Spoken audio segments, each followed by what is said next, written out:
కూర్చుని మాట్లాడకుండా మౌనంగా ఇన్ని చూసి వెళ్ళిపోవడం అలవాటు చేసుకున్నారనుకోండి, జీవితంలో ఒక కీలకమైన మలుపులో ఆయన ఆదుకుంటాడు.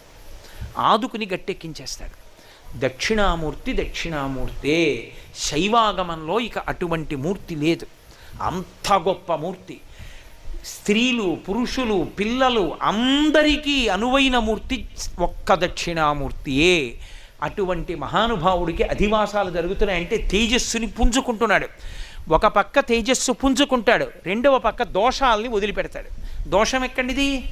ఆయన మీదే కూర్చుని చెక్కుతారు ఉలిపెట్టి. ఆ ఉలిపెట్టి కొట్టిన దెబ్బలు, చెక్కినటువంటి దెబ్బలు, శిల్పి ఎక్కి కూర్చున్నప్పుడు పాదతాడనము, ఆయన్ని తీసుకొచ్చినప్పుడు, ఆయన్ని క్రేన్తో పట్టుకున్నప్పుడు ఈ దోషాలన్నీ పోగొట్టి సంపూర్ణ తేజస్సిద్ధ్యర్థం ప్రాణ శక్తి ఆయన యందు నిలబడడానికి అధివాసం చేస్తారు. ఆ మంత్రం, ఆ